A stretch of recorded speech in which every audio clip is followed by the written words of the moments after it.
तो वृषभ लगन वालों के लिए हम राहु और चंद्रमा की युति के बारे में बात कर रहे हैं। इस वीडियो में देखेंगे सप्तम भाव के लिए। सप्तम भाव में वृश्चिक राशि में आपके राहु और चंद्रमा स्थित होंगे आपके चार्ट में। देखिए यहाँ राहु और चंद्रमा के होते हुए आपको बहुत ज्यादा इमोशनल इश्यूज रहेंगे, स्पेशली आपके रिलेशन को लेकर भी, और साथ ही अन्य लोगों के साथ कोई भी तरीके से आप बातचीत करेंगे या कन्वर्सेशन में आएंगे तो आप काफी ज्यादा इमोशनल हो जाएंगे।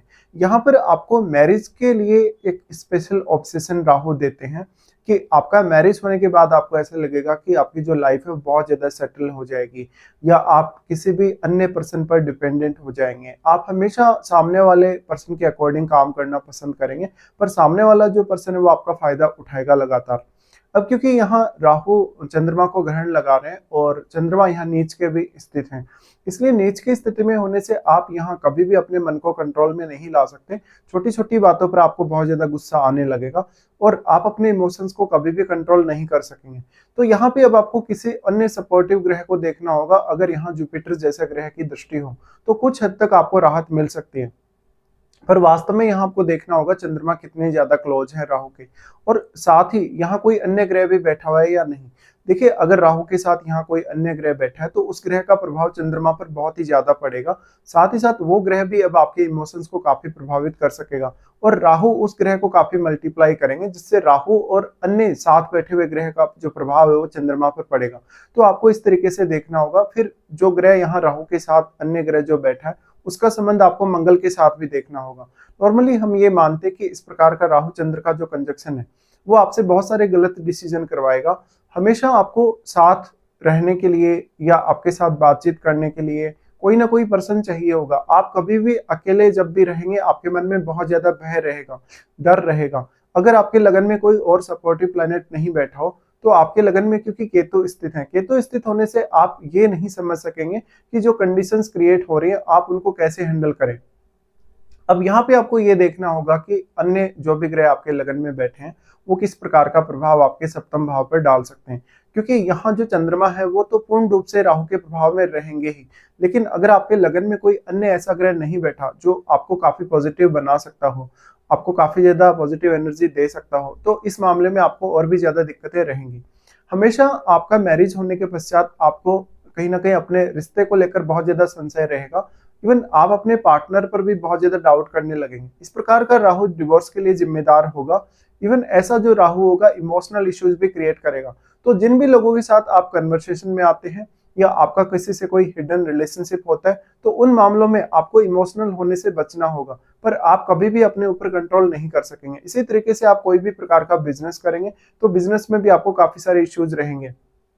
यहाँ इन दोनों के ही होते हुए आपसे बहुत सारे ऐसे रॉन्ग डिसीजन भी होंगे जो दूसरों की बातों में आके आप लेने वाले हैं। तो यहाँ आपको काफी ज्यादा अवेयरनेस रखनी होगी। साथ में आप यहाँ चंद्रमा के लिए जितना भी रेमेडी करें उतना आपके लिए अच्छा होगा, पर आप यहाँ राहु के लिए कोई भी रेमेडी फॉलो ना करें। बाकी डिपेंड करता है आपके चार्ट में कोई भी अन्य ग्रह का प्रभाव सप्तम भाव पे है या सप्तम भाव में कोई अन्य ग्रह यहाँ बैठा है तो वो भी आपको देखना होगा। अब अगर हम दृष्टियों के अकॉर्डिंग बात करेंगे तो राहु सबसे पहले आपके 11वें भाव पे दृष्टि डालते हैं। 11वें भाव पे दृष्टि डालने की वजह से ऐसे जातक हमेशा बहुत बड़ा नेटवर्क रखने वाले होंगे, आपको चाहने वाले बहुत लोग होंगे, क्योंकि राहु की दृष्टि जो आपके लगन पर पड़ रही है, चंद्रमा की भी दृष्टि आपके लगन पर है, तो आप काफी अट्रैक्टिव नजर आएंगे और आपको हर कोई पसंद करेगा। पर वास्तव में जो भी लोग आपकी लाइफ में आएंगे, जो भी पर्सन आपसे कॉन्टेक्ट में आएंगे, अक्सर वो एंड में आपको धोखा ही देंगे। तो किसी के भी साथ फ्रेंडशिप करते समय, किसी के भी साथ कोई पार्टनरशिप वगैरह करते समय बहुत ज्यादा सावधानी रखनी होगी। राहु जब 11वें भाव पे दृष्टि डालें तो ये आपको बहुत ज्यादा इमोशनल इश्यूज देंगे आपके धन और आपके अर्निंग्स को लेकर। तो ऐसा जब तक कभी भी अपने करियर में भी उतना ज्यादा सेटिस्फाई नहीं रहेगा, साथ ही साथ वो काफी ज्यादा कंफ्यूजन में रहेगा अपनी अर्निंग्स और अपने करियर को लेकर। इसके साथ साथ जो मैरिज है, मैरिज का बहुत बड़ा इम्पैक्ट पड़ेगा आपकी अर्निंग्स पर और आपके इनकम सोर्सेज पे। तो यहाँ सबसे पहले तो आपको अपने रिलेशनशिप या अपनी मैरिज को ही ठीक करना होगा। इसके साथ ही राहु जो दृष्टि डाल रहे हैं 11वें भाव पे, तो इंडिविजुअली ये आपको काफी नेम फेम दे सकता है। आपके अंदर जो क्रिएटिविटी है वो बहुत ज्यादा हो सकती है। इवन आपके पार्टनर में भी ये सब बहुत ज्यादा हो सकता है। लेकिन अब आप इसका सही तरीके से फायदा कैसे उठा सकते हैं ये आपको देखना होगा। राहु की दृष्टि जो आपके 11वें भाव पे पड़ रही है, यहाँ कोई भी अगर अन्य ग्रह बैठा है तो आपको उस ग्रह को देखना होगा। अगर जो भी ग्रह यहाँ बैठा है तो उस ग्रह के अकॉर्डिंग आपको अपनी एक्सपेक्टेशन बढ़ते हुए देखने को मिलेंगी। राहु की जो 11वें भाव पे दृष्टि पड़ रही है, इस वजह से जातक अर्निंग्स के मामले में बहुत ज़्यादा ऑब्सेस्ड रहेगा। साथ ही वो किसी भी तरीके का बिजनेस करे तो उसको इंडिविजुअली ही करना चाहिए। अगर आप किसी के साथ मिलके कोई काम कर रहे हैं तो सामने वाला पर्सन आपका फायदा तो उठाएगा ही, आपको धन के मामले में नुकसान भी करेगा। इसके साथ साथ अगर आप किसी को भी पैसा उधार दे देते हैं तो पहली बात तो आप सामने वाले पर्सन से पैसा वापस मांग ही नहीं सकेंगे। अगर आप मांग भी लेंगे तो सामने वाला पर्सन आपको पैसा देगा नहीं। अब आपके 11वें भाव में जो बैठा हुआ प्लेनेट है वो किस प्रकार का प्रभाव यहाँ डाल रहा है उसको आपको देखना होगा। फिर राहु का दृष्टि पड़ेगा आपके लगन पर। अब लगन को राहु यहाँ बहुत ज्यादा एम्पलीफाई करने की कोशिश करेंगे, पर लगन में ऑलरेडी केतु स्थित है, इसलिए जितनी भी यहाँ एनर्जी होगी लगन में उसको केतु एब्जॉर्ब कर लेंगे। इसलिए आपको अपने आप को लेकर बहुत ज्यादा कंफ्यूजन रहेगा, और क्योंकि चंद्रमा ऑलरेडी यहाँ पीड़ित हो चुके हैं राहु से, इसलिए आपको अपने आप को सबसे पहले तो कॉन्फिडेंस में लाना होगा।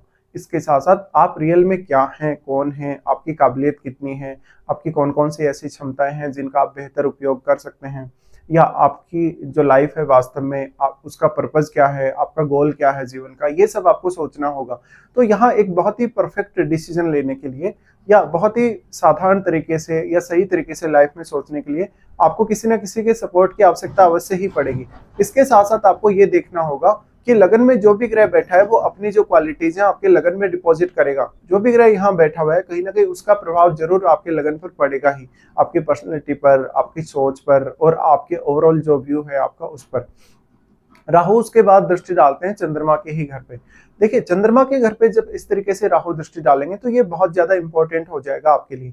राहु थर्ड हाउस पे दृष्टि डालें तो बहुत ज्यादा क्रिएटिविटी देंगे, क्योंकि वो थर्ड लॉर्ड के साथ ही बैठे हैं। इसलिए ऐसा राहु आपको ट्रेवल भी बहुत ज्यादा देगा, इवन फॉरेन ट्रेवल भी आपका हो सकता है अगर राहु या चंद्रमा की महादशा हो तो। यहाँ राहु की तीसरे भाव पे जो दृष्टि पड़ रही है, अक्सर आप अपने भाई बहनों रिलेटिव्स के साथ बहुत ज्यादा इमोशनल अपने संबंधों को शेयर करेंगे। यहाँ राहु की तीसरे भाव पे दृष्टि का होना आपको बहुत ज्यादा इमेजिनेशन स्किल्स देंगे। साथ साथ में आप हमेशा जिस भी काम को करेंगे उस काम से बहुत ज्यादा अटैच्ड रहेंगे, तो आपको हमेशा थोड़ा कंफ्यूजन सा रहेगा, थोड़ा मन में भय सा रहेगा अपने स्पेशली रिश्तों को लेकर, और ऐसा लगेगा जैसे आपसे कोई ना कोई गलती हो रही है, या आप अगर कोई भी काम करेंगे तो थोड़ा सा घबराएंगे। आपको लगेगा कि आपको जो भी काम आप करने जा रहे हैं उसमें कोई ना कोई डिफिकल्टी आएगी या कोई ना कोई गलती आपसे होगी। तो कोई भी ऐसा काम जो आप करने जा रहे हैं उसके लिए आपको पूरी तरीके से कॉन्फिडेंट रहना होगा। यहाँ वास्तव में अब थर्ड हाउस में कोई भी अगर ग्रह बैठा है तो वो आपको थर्ड हाउस में एक अच्छी एनर्जी प्रोवाइड कर सकता है। तो थर्ड हाउस में बैठे हुए ग्रह का जो प्रभाव है, क्या वास्तव में राहु पर उसका प्रभाव है, क्या वास्तव में राहु उस ग्रह को बहुत स्ट्रांगली प्रभावित कर रहे हैं जो आपके थर्ड हाउस में बैठा है, ये सब आपको देखना होगा। इसके साथ साथ आपको अपनी महादशा पर भी विचार करना चाहिए। आपको इनमें से किसी भी प्लेनेट की महादशा हो सकती है, राहु की महादशा हो सकती है या फिर चंद्रमा की महादशा हो सकती है। जिस भी प्लेनेट की आपको महादशा होगी उसके अकॉर्डिंग ही अब आपको चलना होगा।